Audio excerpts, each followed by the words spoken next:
News All India, I wish all the best.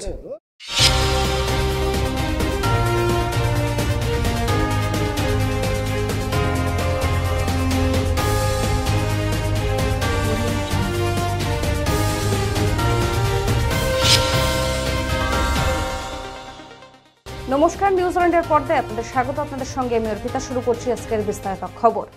আরজি করের পর এবার ল কলেজে তরুণীকে ধর্ষণ। আরজি করের পর এবার ল কলেজে কসবার আইন কলেজে তরুণীকে ধর্ষণের ঘটনায় স্বতঃপ্রণোদিতভাবে পদক্ষেপ করল জাতীয় মহিলা কমিশন। এই ব্যাপারে কলকাতার পুলিশ কমিশনার মনোজ ভার্মার সঙ্গেও যোগাযোগ করেছে তারা। কসবার ধর্ষণ মামলায় কি পদক্ষেপ করা হয়েছে তা 3 দিনের মধ্যে বিস্তারিত রিপোর্ট আকারে কমিশনারের কাছে জমা দিতে বলা হয়েছে। কসবা কাণ্ডের প্রতিবাদে রাস্তায় নামলো বিরোধীরা। একদিকে আজ রথযাত্রা, অন্যদিকে আরজি কর কাণ্ডের বছর খানেকের মধ্যেই শহরে একটি প্রতিষ্ঠানে ধর্ষণের ঘটনায় প্রতিবাদে রাস্তায় নামলো বিরোধীরা। কসবা থানার সামনে বিক্ষোভ দেখায় বিজেপি এবং কংগ্রেস ও এসএফআই।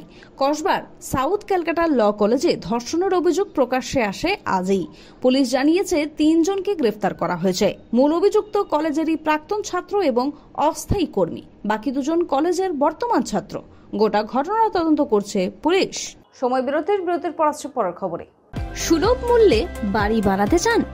এখানে সুলভ মূল্যে ইট, বালি, সিমেন্ট, লোহা সবই পাওয়া যায়। তাহলে দেরি কিসের? আজই চলে আসুন মা রূপসী এন্টারপ্রাইজে। মা রূপসী এন্টারপ্রাইজ ঠিকানা।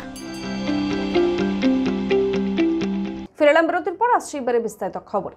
মেয়েটির সঙ্গে আমরা আছি। আজ তৃণমূল ভবনে সাংবাদিক সম্মেলন করে বললেন শশী পাজা। ল কলেজ যেটা আছে সাউথ কলকাতাতে, সেখানকার একটি পড়ুয়া ছাত্রীর সঙ্গে যে শ্লীলতাহানির ঘটনা, সঙ্গে 12 ঘন্টার মধ্যে কলকাতা পুলিশ যে মুহূর্তে জানতে পেরেছে, কলকাতা পুলিশ অ্যাকশন নিয়েছে।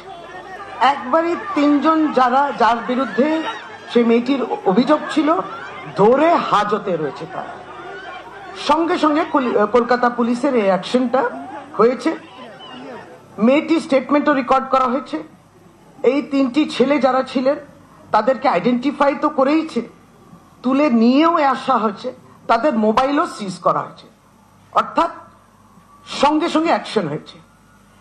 মেয়ের প্রতি এবং তার পরিবারের সঙ্গে আমরা একেবারেই তার সঙ্গে রয়েছি এবং সত্যি সমবেদনা জানানোর ভাষা থাকে না।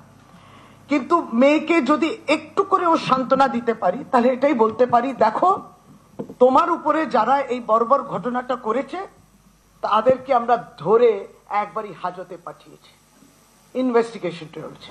কসবা কাণ্ডে মমতা বন্দ্যোপাধ্যায়কে আক্রমণ সুকান্ত মজুমদারের। অভয়াকাণ্ডের পর বা অভয়াকাণ্ডের পর যেভাবে আবার কলেজের মধ্যেই শোনা যাচ্ছে নাকি ঘটনাটা হয়েছে এবং তার সাথে জড়িত নাকি প্রাক্তনী এবং স্টাফ।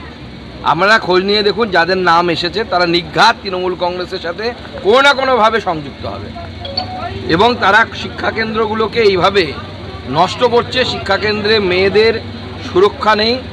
আরজি কর কাণ্ডের পর তো প্রমাণ হয়ে গেছে যে রাজ্যের টপ মেডিকেল কলেজগুলোর মধ্যে একটিতে যদি এই ধরনের ঘটনা ঘটতে পারে, তো ল কলেজ তো যেখানে আইনের শিক্ষার্থীরা তৈরি হয়, সেখানে আইন ভাঙা হচ্ছে।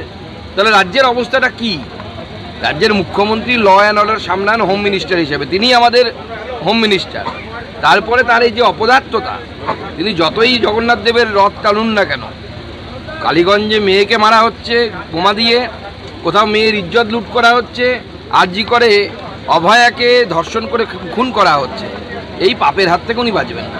আজ কসবা কাণ্ড নিয়ে কল্যাণ বন্দ্যোপাধ্যায় সাংবাদিকদের মুখোমুখি হয়ে কি বললেন শুনবো। আপনি এটা বলছেন সেটা সারা ভারতবর্ষ হচ্ছে। অফকোর্স 100% যাদের ইনঅ্যাকশন হয়েছে তাদেরও শাস্তি হওয়া উচিত, সবাইকার শাস্তি হওয়া উচিত। তাদের ভেতরে একজন আইনজীবী আছে, আইনজীবী তো আইনের ওপর নয়, সেও চলে যাবে, আইনজীবী হোক আর যেই হোক। সময় বিরতির পর আসছে পরের খবরে। আরজু মানেই আপনার মনের মতো ফার্নিচার। আসুন দেখে নিন আপনার পছন্দ অনুযায়ী অফিস বা ঘর সাজানোর জন্য নতুন ডিজাইনের ফার্নিচার। ডিজাইনেবল সোফা, আলমারি, ড্রেসিং টেবিল, অফিসের জন্য রকমারি চেয়ারের সাথে দোলনা, বিভিন্ন রকম ডিজাইনেবল ফার্নিচার। তাহলে আর দেরি না করে চলে আসুন আরজুতে। 74 Rajdanga Gold Park, Kolkata 700107। 52D Raja SC Mallick Road, Jadavpur, Kolkata 700032। Phone number 8100472255, 8240411427। আজ দীঘায় রথযাত্রার সূচনা করলেন মুখ্যমন্ত্রী মমতা বন্দ্যোপাধ্যায়। রথের রশিদের টান মুখ্যমন্ত্রীর। রথযাত্রার আগে পুজো আরতি মুখ্যমন্ত্রীর। মন্দির উদ্বোধনের পর প্রথমবার রথযাত্রা হলো সৈকত শহরে। রথযাত্রায় জনসমুদ্র দেখা গেল আজ। জেলায় জেলায় রথযাত্রার আনন্দে মেতেছে আমজনতা। মাসির বাড়ি পৌঁছে গেলেন বলরাম, সুভদ্রা, জগন্নাথ। আগামী 7 দিন এখানেই থাকবেন। দীঘায় জগন্নাথ ধামে এই প্রথম রথের চাকা গড়ালো। রথযাত্রায় ছিল উন্মাদনা তুঙ্গে। ঢল নেমেছিল ভক্তদের। এলাকায় ছিল উৎসবের আমেজ। রথযাত্রার অন্য রূপ দেখল সৈকত নগরী। সোনার ঝাড়ু দিয়ে রাস্তার পরিষ্কার করে রথযাত্রার সূচনা করলেন আজ মুখ্যমন্ত্রী মমতা বন্দ্যোপাধ্যায় নিজেই। সেই সোনার ঝাড়ু মুখ্যমন্ত্রী মন্দিরে দান করেছিলেন মন্দির উদ্বোধনের দিন। খবর এখনকার মতো এই পর্যন্তই। দেখতে থাকুন নিউজ অল ইন্ডিয়া, খবর মানেই আমরা। শুভরাত্রি। প্রাকৃতিক সৌন্দর্যের মাঝে পরিবার নিয়ে পিকনিক করতে চান? তাহলে চলে আসুন আজই রূপসী গার্ডেনে। বিয়ের অনুষ্ঠান কিংবা অন্নপ্রাশন থেকে সব ধরনের অনুষ্ঠানের জন্য বুক করুন রূপসী গার্ডেন। রূপসী গার্ডেন ঠিকানা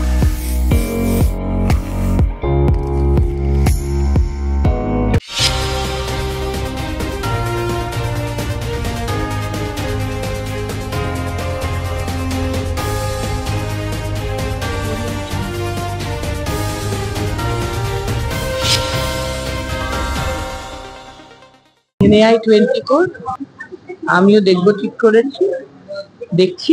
আপনারা সকলে দেখুন। ভালো থাকুন।